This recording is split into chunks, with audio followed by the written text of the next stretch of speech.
بسم اللہ الرحمن الرحیم۔ السلام علیکم۔ حضرت حمزہ بن عبد المطلب رضی اللہ تعالیٰ عنہ حضور صلی اللہ علیہ وآلہ وسلم کے چچا ہیں اور لگ بھگ ہم عمر ہیں۔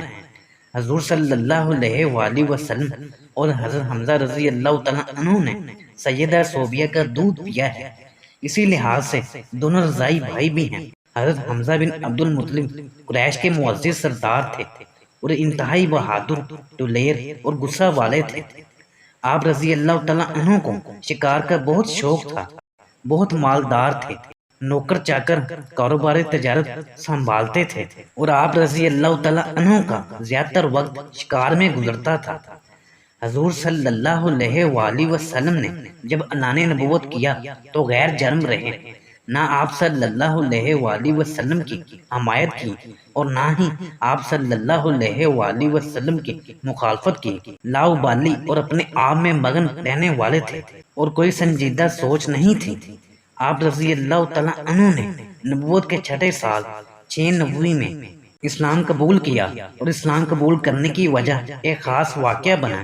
اس واقعے نے حضرت حمزہ رضی اللہ تعالیٰ عنہ کو حضور صلی اللہ علیہ وآلہ وسلم کی طرف متوجہ کیا اور آپ رضی اللہ تعالیٰ عنہ کو ایک سنجیدہ سوچ اور صحیح رخ بھی مل گیا۔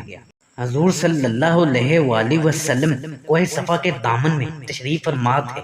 ابو جہل وہاں پہنچا اور حضور صلی اللہ علیہ وآلہ وسلم کی شان میں گستاخی کرنے لگا اور بدزبانی کرنے لگا۔ سید الانبیاء حضور صلی اللہ علیہ وآلہ وسلم بہت صبر اور تحمل سے سنتے رہے۔ بدبخت ابو جہل کے منہ میں جو آیا بکتا گیا اور اس بار تو اس نے حد ہی کر دی اور آپ صلی اللہ علیہ وآلہ وسلم پر حملہ کرنے کی بھی کوشش کی۔ ایک روایت میں تو یہ بھی ہے کہ بدبخت ابو جہل نے پتھر پھینک مارا جو سید الانبیاء حضور صلی اللہ علیہ وآلہ وسلم کو لگا اور خون بہنے لگا۔ جب ابو جہل نے خون بہتا دیکھا تو بکتا جھکتا ہوا خانہ کعبہ کے پاس چوپال میں جا بیٹھا جہاں دوسرے سردار بھی بیٹھے ہوئے تھے۔ اس کے جانے کے بعد کچھ دیر تک حضور کریم صلی اللہ علیہ وآلہ وسلم وہاں رکے اور پھر اپنے گھر چلے گئے۔ قریب ہی عبداللہ بن جدعان کا گھر تھا اور اس کی لونڈی یہ سب کچھ دیکھ اور سن رہی تھی۔ حضرت حمزہ رضی اللہ تعالیٰ عنہ شکار پر گئے ہوئے تھے۔ کچھ دیر بعد آپ رضی اللہ تعالیٰ عنہ اپنا شکار اور تیر کمان لیے ہوئے ادھر سے گزرے تو عبداللہ بن جدعان کی لونڈی نے کہا، آج تو بہت برا ہوا۔ حضرت حمزہ رضی اللہ تعالیٰ عنہ نے پوچھا کہ کیا ہوا؟ اس نے تمام واقعہ تفصیل سے بیان کر دیا۔ حضرت حمزہ رضی اللہ تعالیٰ عنہ کو اپنے پیارے بھتیجے حضور صلی اللہ علیہ وآلہ وسلم سے بہت زیادہ محبت تھی۔ تمام واقعہ سن کر حضرت حمزہ رضی اللہ تعالیٰ عنہ غصے سے بے قابو ہو گئے اور اپنے شکار کو وہیں پھینکا اور سیدھے چوپال میں پہنچے۔ ابو جہل وہاں بیٹھا تھا اور اپنی بڑائی ہانک رہا تھا۔ آپ رضی اللہ تعالیٰ عنہ نے پہنچتے ہی اپنی کمان ابو جہل کے سر پر دے ماری، اس کا سر پھٹ گیا اور خون بہنے لگا۔ آپ رضی اللہ تعالیٰ عنہ نے جلال بھری آواز میں کہا، تو میرے بھتیجے کے ساتھ بدتمیزی کرتا ہے اور اس پر حملہ کرتا ہے۔ میں کہتا ہوں میں بھی اس کے دین پر ہوں، اب بول کیا کرے گا؟ لوگ ابو جہل کی مدد کے لیے کھڑے ہوئے تو ابو جہل نے کہا کہ رک جاؤ، غلطی میری ہی تھی، میں نے آج ان کے بھتیجے کے ساتھ بہت زیادتی کی ہے۔ حضرت حمزہ رضی اللہ تعالیٰ عنہ نے اپنی سمجھ کے مطابق اپنے پیارے بھتیجے حضور صلی اللہ علیہ وآلہ وسلم کا بدلہ لے لیا اور خوشی خوشی حضور صلی اللہ علیہ وآلہ وسلم کی خدمت میں حاضر ہوئے اور عرض کیا، بھتیجے، ابو جہل نے جو غلط حرکت تمہارے ساتھ کی تھی میں نے اس کا بدلہ لے لیا ہے اور اس کا سر پھاڑ دیا ہے۔ سید الانبیاء حضور صلی اللہ علیہ وآلہ وسلم نے فرمایا، چچا جان، اگر بدلہ لینے کی بجائے آپ رضی اللہ تعالیٰ عنہ اسلام قبول کر لیتے تو مجھے زیادہ خوشی ہوتی۔ حضور صلی اللہ علیہ وآلہ وسلم کے یہ الفاظ سن کر حضرت حمزہ رضی اللہ تعالیٰ عنہ اپنے گھر خاموشی سے چلے آئے، لیکن سید الانبیاء حضور صلی اللہ علیہ وآلہ وسلم کے الفاظ ان کی روح میں اتر گئے۔ پوری رات بے چینی سے کروٹ بدلتے گزری، جب کسی طرح اضطراب اور بے چینی دور نہیں ہوئی تو خانہ کعبہ کے پاس پہنچ کر اللہ تعالیٰ سے دعا مانگی، اے اللہ تعالیٰ، حق کے لیے میرا سینہ کھول دے، اور اس شک اور تردد کو دور فرما۔ ان کی دعا پوری ہوئی اور اللہ تعالیٰ نے آپ رضی اللہ تعالیٰ عنہ کا سینہ اسلام کے لیے کھول دیا اور حق آپ رضی اللہ تعالیٰ عنہ پر واضح ہو گیا۔ صبح ہوتے ہی حضور صلی اللہ علیہ وآلہ وسلم کی خدمت میں حاضر ہوئے اور اسلام قبول کر لیا۔ حضرت حمزہ رضی اللہ تعالیٰ عنہ نے اسلام قبول کرنے کے بعد جب حضور صلی اللہ علیہ وآلہ وسلم کی تعلیمات کو دیکھا اور قرآن پاک کی تلاوت سنی تو دل میں اسلام کی حقانیت کا نور بھر گیا، اور آپ رضی اللہ تعالیٰ عنہ نے اپنے تاثرات اس طرح بیان کیے: میں اللہ تعالیٰ کی حمد کرتا ہوں کہ اس نے دین حنیف اسلام کو قبول کرنے کے لیے میرے دل کو ہدایت دی۔ وہ دین جو رب کریم کی طرف سے آیا ہے، وہ رب کریم عزت والا ہے اور اپنے بندوں کے حالات سے باخبر ہے اور ان کے ساتھ لطف و احسان کرنے والا ہے۔ جب اس کے اللہ تعالیٰ کے پیغاموں قرآن پاک کی آیات کی ہم پر تلاوت کی جاتی ہے تو ہر عقل مند اور زیرک انسان کے آنسو ٹپکنے لگتے ہیں۔ یہ ایسے پیغامات ہیں جو احمد مجتبیٰ محمد مصطفیٰ صلی اللہ علیہ وآلہ وسلم لے کر آئے ہیں، ایسی آیات کے ساتھ جن کے حروف روشن ہیں۔ احمد مجتبیٰ محمد مصطفیٰ صلی اللہ علیہ وآلہ وسلم وہ ہیں جن کی ہم اطاعت کرتے ہیں، اور کوئی کمزور بات اور عقل و فہم سے گری ہوئی بات سے وہ پاک ہیں۔ اللہ رب العزت کی قسم، ہم انہیں یعنی حضور صلی اللہ علیہ وآلہ وسلم کو دشمن کے حوالے ہرگز نہیں کریں گے، اور ہم نے ابھی تک ان کے درمیان تلواروں سے فیصلہ نہیں کیا ہے۔ ہم ان کے مقتولوں کو ہموار زمین پر پھینک دیں گے۔ ان پر ایسے پرندے آئیں گے جو چکر لگانے والے لشکر کی مانند ہوں گے۔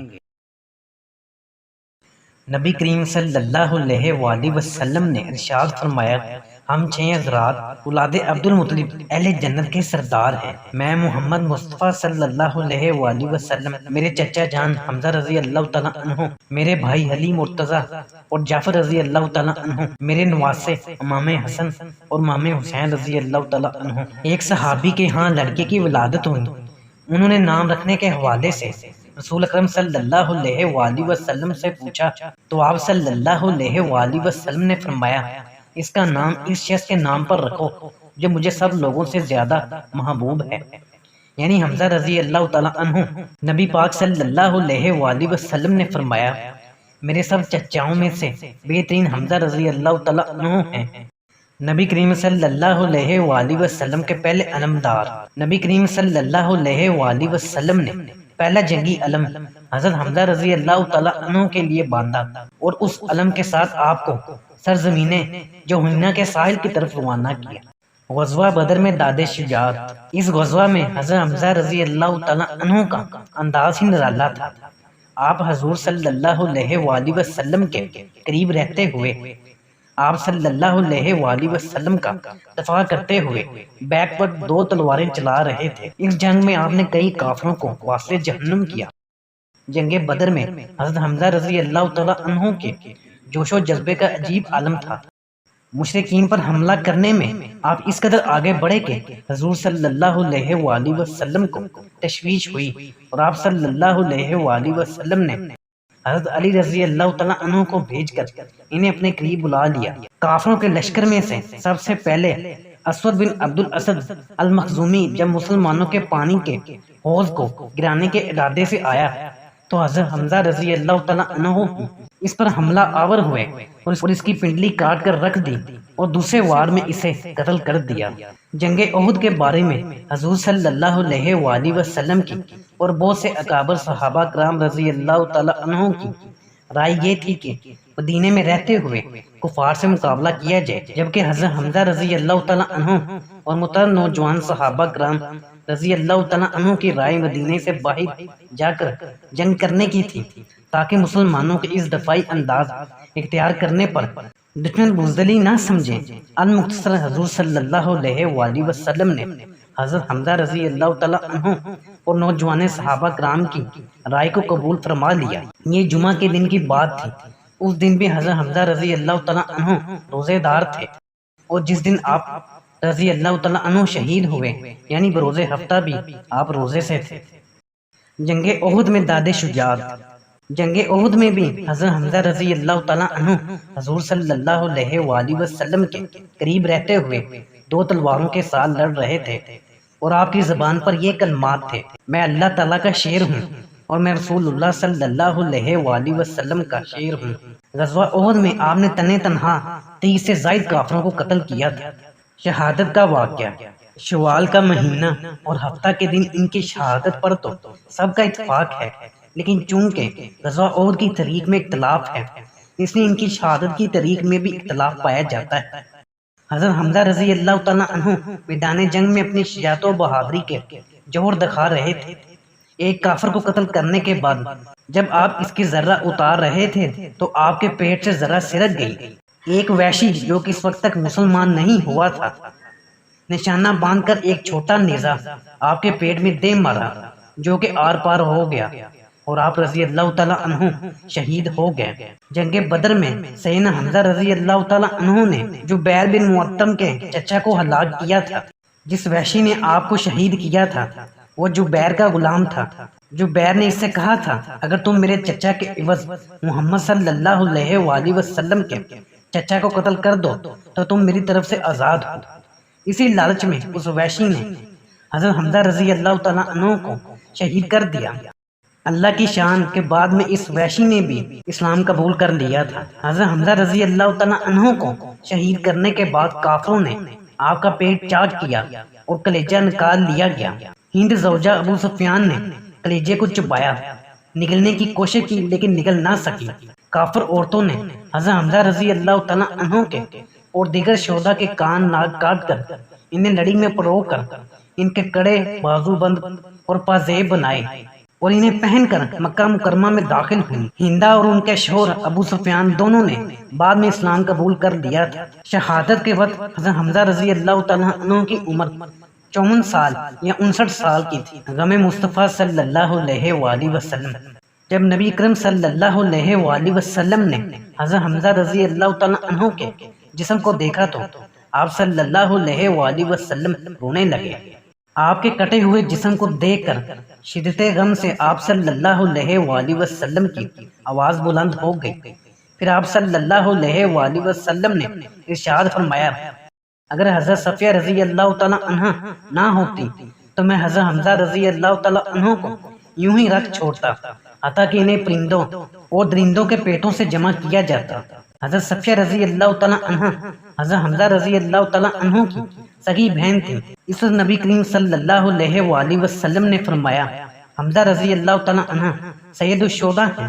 ایک روایت کے مطابق فرمایا: حمزہ رضی اللہ تعالیٰ عنہ اس وقت نبی کریم صلی اللہ علیہ وآلہ وسلم نے فرمایا: حمزہ رضی اللہ تعالیٰ عنہ سید الشہداء ہیں۔